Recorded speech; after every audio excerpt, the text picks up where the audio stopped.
Welcome to the Extra Mile podcast for bar exam takers. There are no traffic jams along the Extra Mile when you're studying for your bar exam. And now, your host, Jackson Mumey, owner of the Celebration Bar Review. Well, hey everybody, welcome to episode 134 of the Extra Mile podcast for bar exam takers. This is your host, Jackson Mumey. Really honored that you'd be spending time with me today. Hope that things are going well for you wherever you might be. As this episode is being released, we're actually in the middle of the February 2017 bar exams, so we obviously want to be sending out our best wishes and thoughts to everyone taking the test this week. We hope that that process is going well for all of you. And in future episodes of the podcast, we will be sharing with you the feedback we got from students around the country as they came back from their exams. So make sure you stick around for that information over the next few weeks. Now, I assume that many of you that are listening to today's episode are planning on taking the bar exam either in July of 2017 or maybe sometime in 2018. And if so, that's great. We're glad to have you with us today.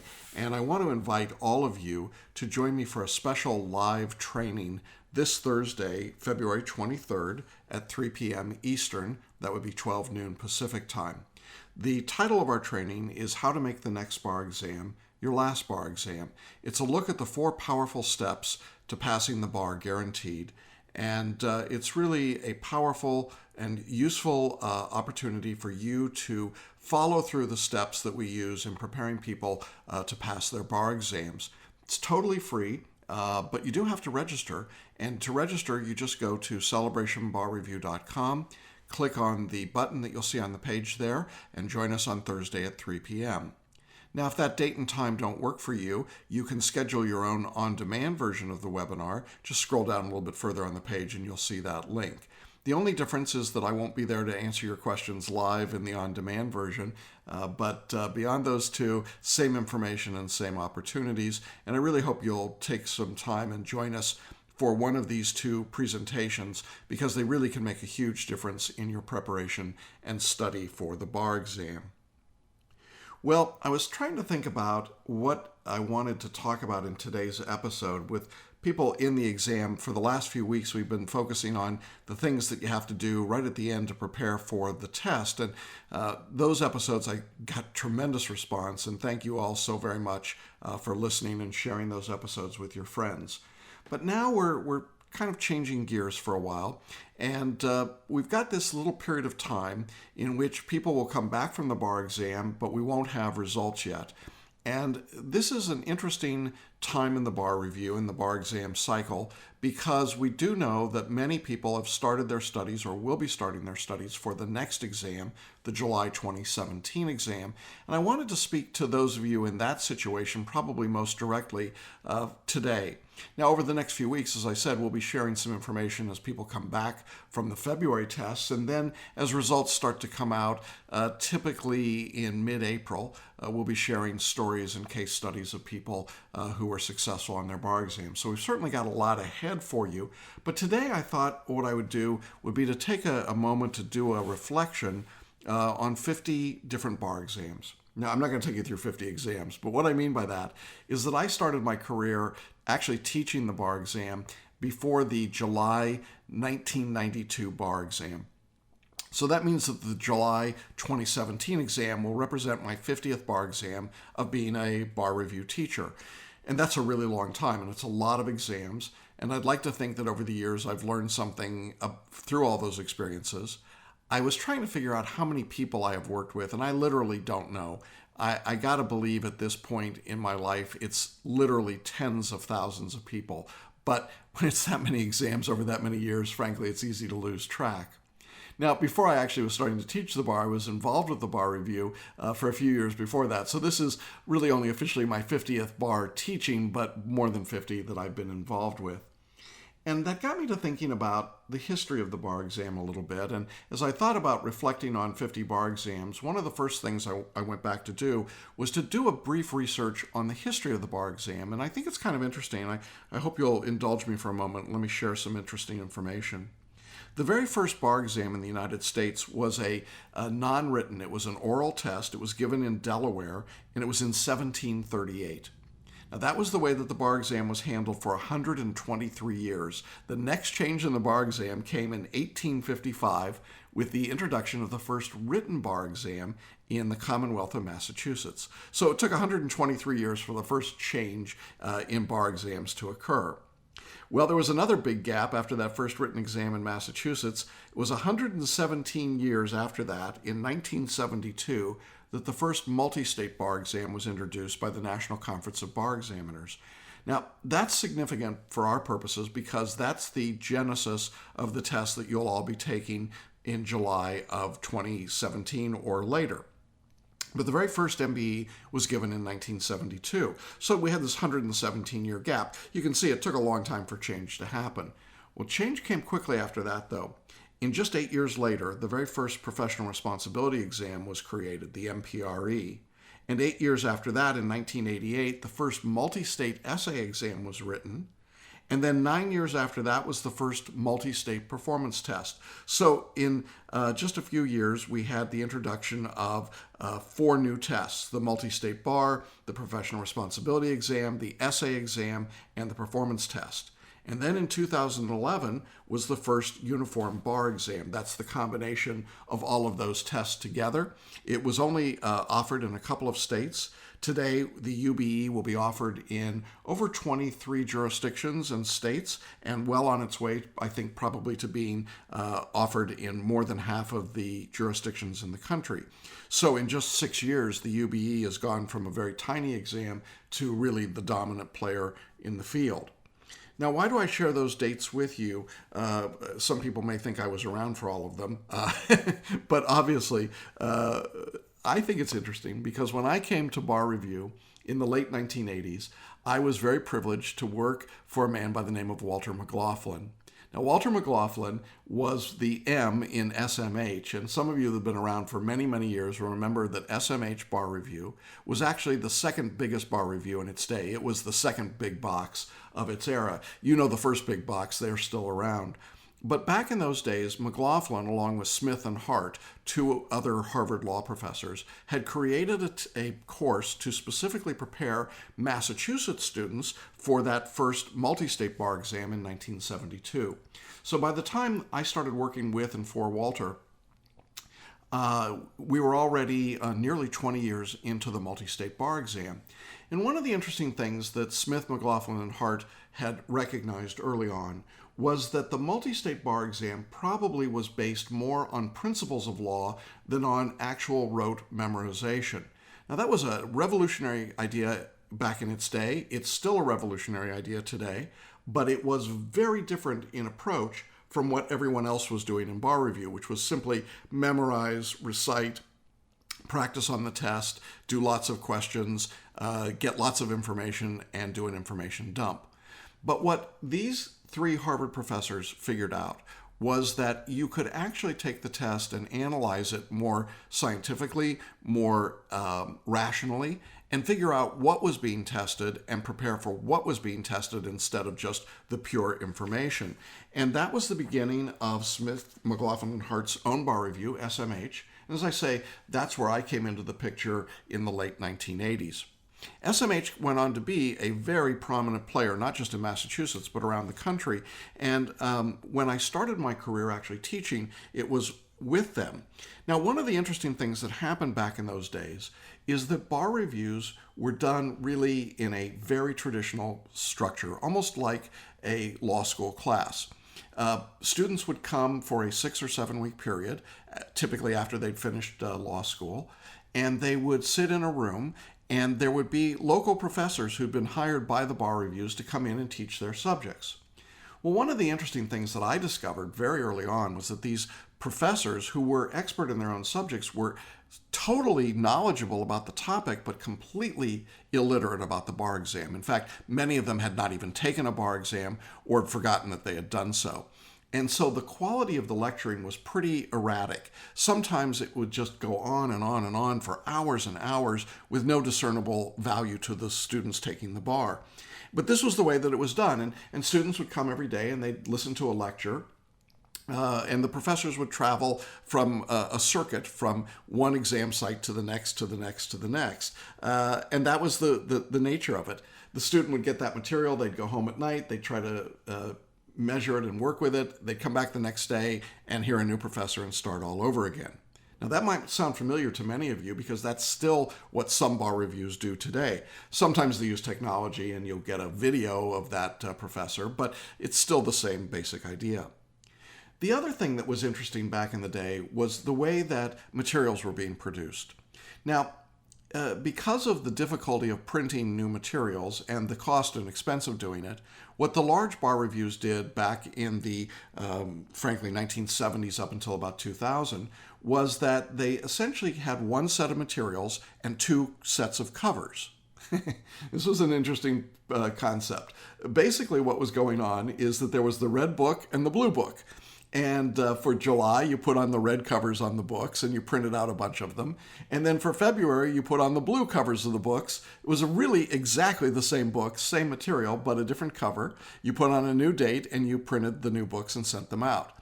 And nothing really changed. The bar review books that were being used in the 2000s were not very different than the ones being used in 1972.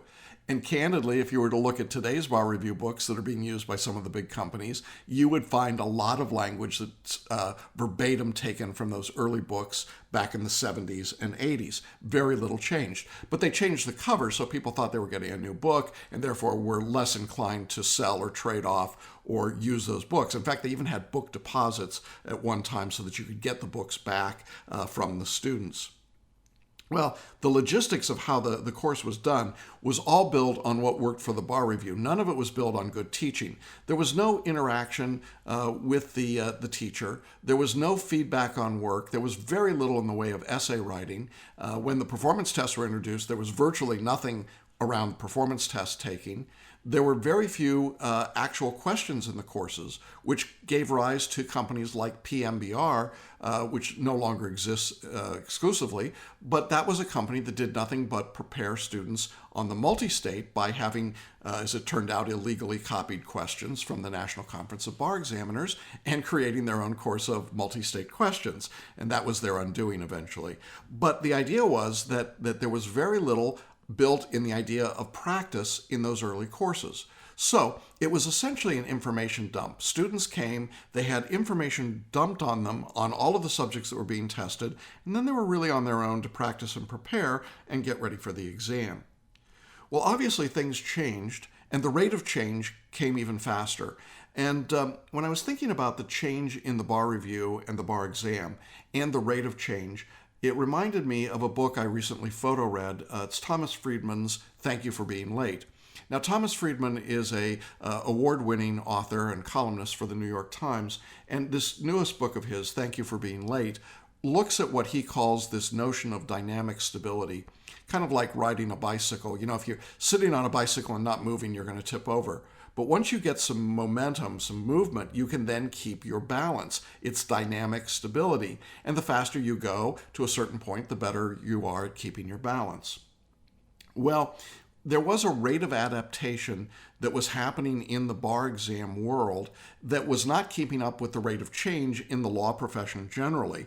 And there was a disconnect. And the disconnect was that once people were actually practicing law, they weren't doing the tasks of memorization and recitation. Things like Lexis and Westlaw had come along. The information retrieval was making it possible and accessible for people to be in the practice of law without having to be able to memorize and recite law. And in that process, it began a shift in the thinking of the bar examiners. No longer were attorneys in practice saying we need more people that can memorize and recite that will simply be ciphers of whatever information they're given. We actually need people who can think, who can add value with their judgment and their ability to analyze the problems of our clients. And those things were harder to test for.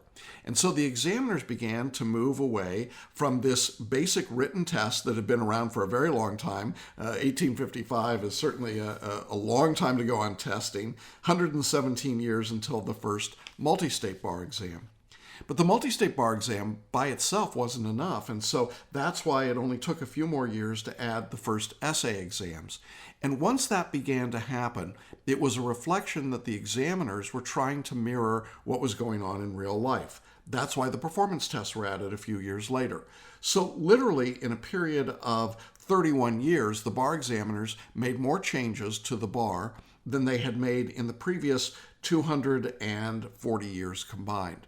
Pretty big change. So not only were there big changes, but they were happening rapidly. And along the way, bar review had to change as well. Now, some courses changed and adapted, others did not. At Celebration Bar Review, we were on the forefront, at the cutting edge of a lot of things. We were the very first course to provide home study. It didn't make much sense to us that people had to go to a classroom and sit someplace, and we recognized that a lot of non-traditional students were appearing in the marketplace who didn't have the ability to study exclusively for 6 weeks. They had children at home or work interests, or they were traveling, or whatever it might have been. And so we created the very first home study course 50 bar exams ago.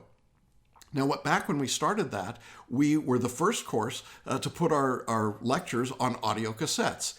I know most of you are saying, what's an audio cassette? Well, it was this old plastic piece of tape that you had, and you had to reproduce and duplicate them. And we had thousands and thousands of those cassette tapes that we sent out every exam.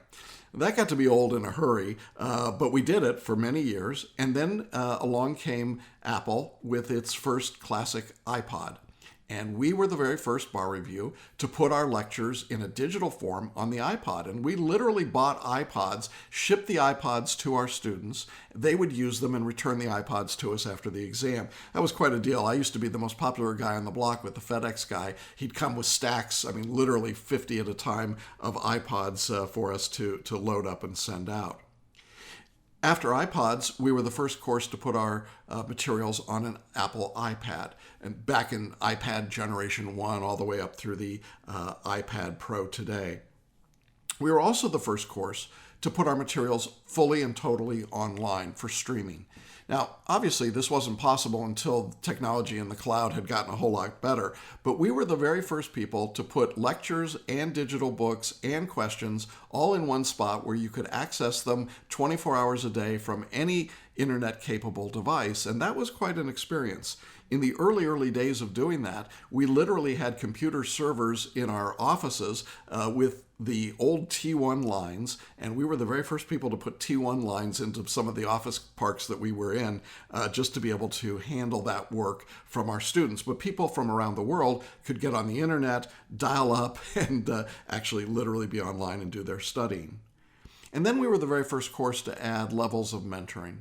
One of the things that we recognized fairly early on was that in a home study environment, students needed to have contact, but in any study environment, they really needed to have some way to stay in touch with a teacher. They needed some evaluation and feedback on their work, and that people had different levels of needs. Not everyone needed the same level of service. And so we offered, instead of one size fits all, a series of different mentoring options at different price points to allow students to get the material and the assistance that they needed. Oh yeah, we also learned how to print on demand so that we didn't have to do the different cover game, and our materials could stay much more frequently updated and current, both in digital and in print form. All of those things were innovations that I'm very proud of, and we continue to innovate at Celebration Bar Review in our use of neurolinguistic programming and photo reading, in paraliminals, in mindset, and the use of spaced repetition as a learning strategy, in our approach to success-based learning. All of those are things that we talk about in the webinar, and I, again, invite you to join us on Thursday for that webinar.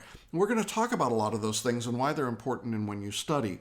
But what I wanted to share with you today was that all of that came out of a basic understanding that the bar exam was changing and that it was not sufficient any longer to teach people the way Abraham Lincoln taught and graded when he was part of the Illinois bar, way back when, that was essentially the same model that was being used up through really the last few years. And the big box bar reviews have not modified or adapted what they do very much from that point. If you've been through one of their courses recently, you know this. You go to a classroom, you sit there, you watch a lecture, you leave, you go home at night, you study that material, you come back the next day and you do it all over again. There's no mentoring, there's no feedback, you're all on the same schedule at the same time. And that's really ignoring the rate of change and the change that exists.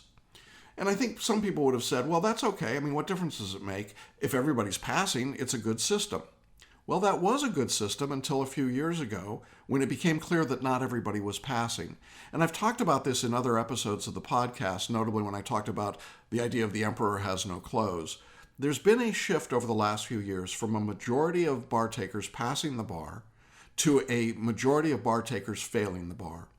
If you take into account all bar takers, repeaters, and first-time takers, we now have a majority of people taking the bar exam who fail. Now, a majority of bar takers still use the big box bar reviews. I think there's a correlation, and I think there's causation there, because our experience has been that a majority of people that we work with pass the bar. And so even though we tend to work with a lot of repeat bar takers, we still do better than the overall numbers, and we think that that's because we approach the exam differently and we use different tools.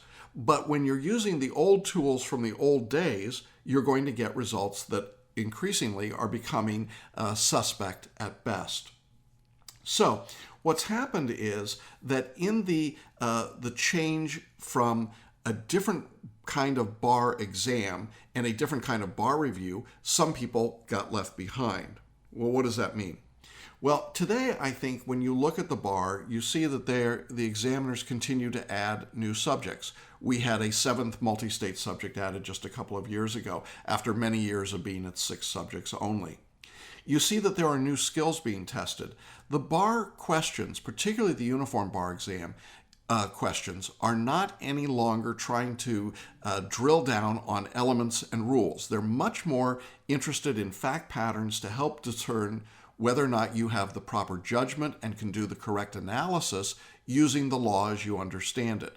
They are more direct questions in the sense of, here's a conflict or a dispute, how would you resolve this dispute? And much less tell us the elements of negligence or formation of a contract.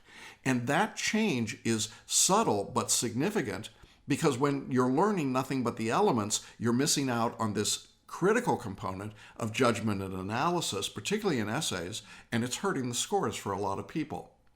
And then you look to see that there are tests like the multi-state performance test, which has become something that when it started was an oddity, a rarity, and now it's expanded to over 20 states. And even California, which started with a 3-hour performance test, is now returning to a 90-minute performance test, the multi-state performance test as well. So the purpose of the performance test is very clearly to demonstrate in a real-life setting the kind of work that a lawyer would have to do. It requires no law memory at all because the library, the materials are given to you in the package itself. So literally the examiners are saying, we do not want you to memorize and recite. You don't need to brief the cases in the library. We want you to use the cases in the library and use the statutes to help resolve the problem we've created for you in the file. So you can see that there are different things going on in the exam. So what's happened is that this idea of moving from rote memory to analytics really changes the world. It changes the way that the test is given, and it should change the way you prepare for the test. Now, there's one other big change that I haven't talked about, but it's important to mention, and that is that there's a change in the way bar exams are scored. And I don't just mean the physical scoring, the numbers that you get, although those numbers are changing as well, and sometimes higher, sometimes lower. It's an interesting movement across the country, but we're coming to more and more of a uniform scoring through the uniform bar exam. But I want to point out a lesser understood change, and that is who's grading your bar exams. You know, there was a time back in the 1970s and the 80s when bar exams were graded exclusively by professionals who were bar examiners. Sometimes in the bigger states, they employed some law school professors and occasionally some judges, and very rarely, but occasionally, some senior associates in successful law firms in that jurisdiction. Well, those days are long gone. Today, most of the scoring for the bar exam is done by what I would call gig employees. These are people who are hired on a part-time basis, given instructions on how to grade a specific set of answers to a specific question, and then they're doing a weekend's worth of work, typically for about $1,000 or $3.25 per essay book in California, for example. These people are members of the bar, but they are not academics. They don't even have to have been people who passed the bar on their first try. They're literally people who are either underemployed or unemployed and want to make some extra money. So they've got a side hustle scoring bar exam, essays, and performance tests a couple of times a year. Now that's a very different kind of reader and grader than we had in the bar exam in years past. And it's a person who's genuinely less interested, less focused, and less capable and competent than what you might have been thinking about the person who was reading your essays. And certainly, if you're thinking that your bar exam is going to look like a law school exam, well, hopefully I've said enough already to make you realize that's probably not true. It's not a kindly law professor or even a mean law professor grading your answers anymore.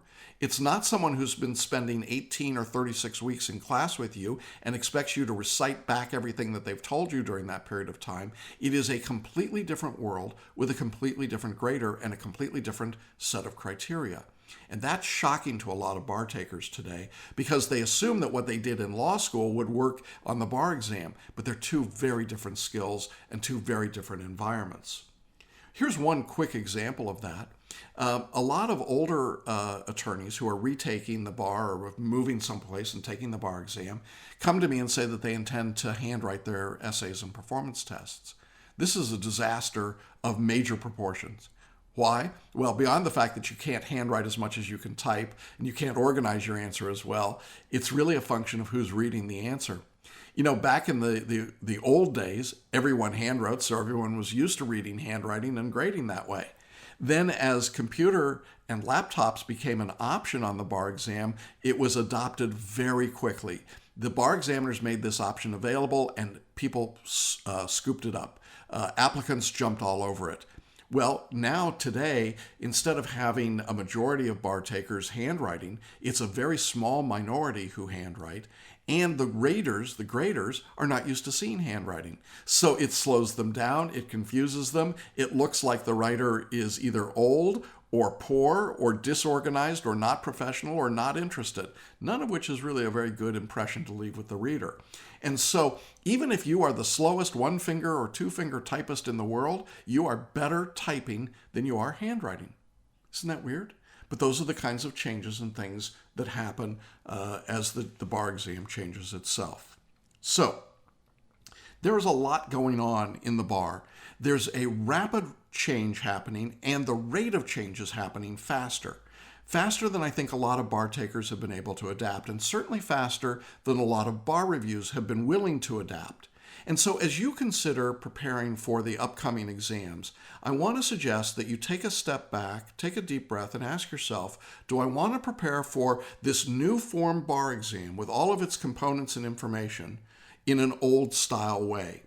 And if that's your choice, that's okay.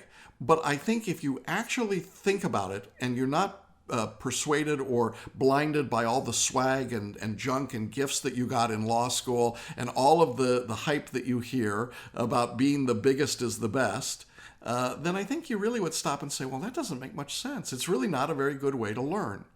I have to tell you that I hear virtually every week, multiple times a week, people who say, I took one of the big box courses and I couldn't believe how awful the experience was. I rarely hear, though I occasionally hear it, but I rarely hear somebody say, it was a great experience. They did everything I wanted them to do. I just don't hear that very much. And yet when I talk to our students consistently, they point out how much more connected they felt, how much more personalized, how much more focused their work was, how much better they got in every aspect of their studies because they were studying for the actual test they were going to be taking instead of a test from 100 years ago. And I think that that makes all the difference as you consider the approach that you want to take to studying for the bar exam. Look, if you want to sit in the big box bar review because they gave you a course and your best friend as a 1L told you that this was the thing to do, even though both of you had no idea what the bar exam was back then, you want to do that, go for it. But here's the reality. Statistically, most of the people that do that will fail. The vast majority right now of bar takers in the country fail the bar exam. And I think you got to stop and ask yourself, why is that happening? Is it because the vast majority of bar takers are stupid? I don't think so. Is it because they don't work hard enough? I know that's not so. Is it because the test is unfair? Well, I don't think that's the case, although I understand that there's a feeling about that. I actually think it's because they prepare in a way that's completely unacceptable and unresponsive to the actual exams that they're going to be taking. And in a rate and in a world of rapid change and rapidly accelerating change, I don't think you can afford to be left behind by doing something that's so remotely old-fashioned for a test that's clearly changing over time. Well, I hope I've given you something to think about there, at least a little bit of thought-provoking information as we start this transition period into looking at the upcoming exams. Again, I appreciate everybody being with us today and being followers of this podcast. If this is your first time with me, welcome. So glad that you spent this period of time on this episode. If you'd like to hear more about these episodes, you can find all of them on our website at celebrationbarreview.com. Just click on the link for podcasts. You'll see the show notes and the episodes from back in episode number 1. And you can subscribe and get these podcasts once a week. We come out on late Tuesday night, early Wednesday morning. And you can subscribe in Apple iTunes or on iHeartRadio or wherever you subscribe to podcasts. So with that, I want to just thank all of you for being with me today. Best wishes to everybody that came back from their February 2017 exam. If you're listening to this after the exam, we hope it was a good test for you. And we'll be back next week and start talking about the feedback from that last exam. For now, say goodbye and hope to see all of you very soon on the pass list. Thanks for listening to the Extra Mile podcast for bar exam takers at www.celebrationbarreview.com.